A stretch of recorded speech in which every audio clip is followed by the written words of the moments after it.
আজকের কবিতা বাল্যবিবাহ।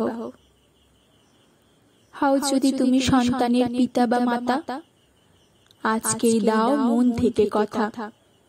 দেব না বিয়ে নাবালক বা নাবালিকার, সমাজে বেঁচে থাকা প্রতিষ্ঠিত হওয়া ওদের অধিকার।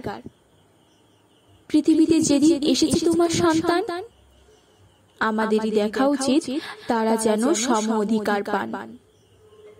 বাবা মায়ের লালন পালনে সন্তান বড় হয়, ধীরে ধীরে হাঁটতে পারে ও মুখে কথা কয়।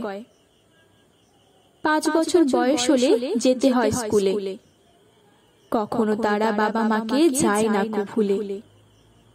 আরো বড় হলে সন্তান, মনের মধ্যে জাগে তার আত্মসম্মান।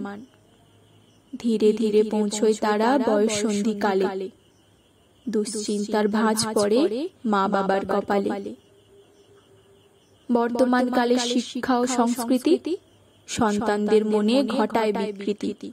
চালিত হয় তারা বিপথে, পালিয়ে বিয়ে করে বাবা মায়ের অমতে।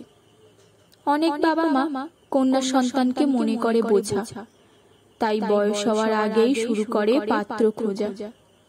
বিয়ে দিয়ে নিজের অজান্তেই সন্তানের করে সর্বনাশ।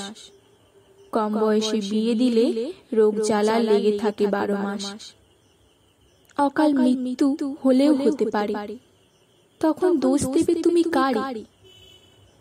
তাই আজ থেকে হও সাবধান, শোনো সরকারের বিধান। পুত্রের বয়স 25 আর কন্যার বয়স 18 যদি হয়, তাহাকে ডাক্তারি মতে বিবাহের উপযুক্ত বয়স কয়। সন্তানের সাথে কথা বলো বন্ধুর মতো, বোঝার চেষ্টা করো সন্তানের মনে কষ্ট আছে যত। ওদের বলো পড়াশোনা করতে, প্রতিষ্ঠিত হতে। তুমি পাশে আছো, চেষ্টা করো বোঝাতে। পড়াশোনা করে প্রতিষ্ঠিত যদি হয় তোমার সন্তান, সমাজে বাড়বে তোমারই মান সম্মান। কিন্তু যদি দাও বাল্য বিবাহ, সমাজ তোমাকে করবে হেয়। যারা করবে কম বয়সে পালিয়ে বিয়ে, থাকতে হবে মামার বাড়ি জেলে গিয়ে। যতই দোষ করুক ছেলে বা মেয়ে, বাবা মাকেও যেতে হতে পারে জেলে। তাই বাল্য বিবাহ করতে প্রতিরোধ, সবার কাছে করি অনুরোধ। এসো গড়ে তুলি সুস্থ সমাজ, করব না বাল্য বিবাহের মতো অপরাধমূলক কাজ। ধন্যবাদ।